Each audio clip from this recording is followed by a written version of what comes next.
Like most towns in America, Burgin, Kentucky doesn't have money to burn.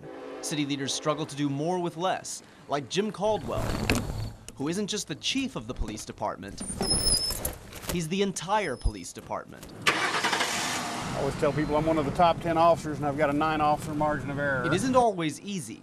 Burgin doesn't lack for crime, and Caldwell says sometimes the law itself is his biggest challenge. Under the Kentucky Penal Code, wanton endangerment trying to run over a policeman with your car isn't a violent offense. Well, being the policeman he tried to run over, I gotta say it felt a little violent to me. That's why Caldwell and many in the law enforcement community say the passage of House Bill 463 next item of business is has made their lives even harder. Just for the viewers, House Bill 463 did a major revision of our penal system. In a recent interview on Kentucky Newsmakers, Governor Steve Beshear defended the reforms, insisting that corrections spending was out of control when the law took effect back in February 2011. It is blowing our budget out the roof, and so we started taking a look at it. Proponents of the legislation say House Bill 463 will eventually save hundreds of millions of dollars by reducing Kentucky's prison population by more than 3,000 inmates over the next 10 years.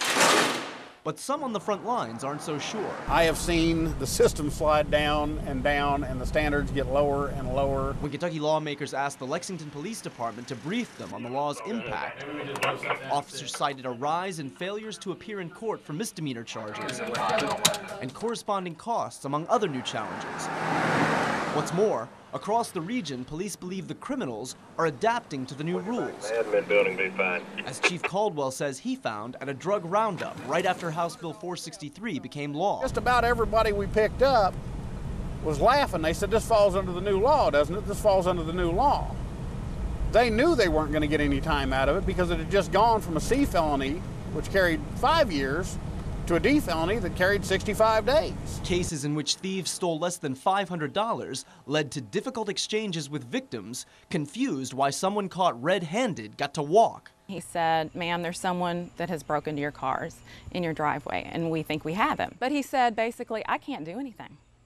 We're going to give him a ticket. And I was like, what? Take him to jail. You've got him in the car. But apparently can't do that with this new House Bill 463. There's no question that you'll have somebody at some point who might otherwise be in prison, that's not in prison, and commits a crime. And of course, then everybody gets upset, and I understand that. If it was a crime against me, I'd understand it a lot. But I think it will work. What ticks me off is when I drive through my city and people tell me they're afraid.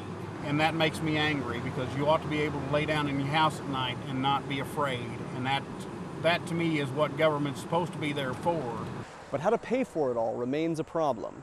And as lawmakers continue to re-examine House Bill 463, most agree there's no quick fix. I'm sure that we'll have to tweak that in some ways as we go forward. I don't have a solution. I'm just a guy riding around the car and hitting people with sticks. I'd love to have a solution. There's guys out there a lot smarter than me that are trying to come up with a solution. But what we're doing right now ain't working. In Burgin, Gabriel Rojas, WKYT.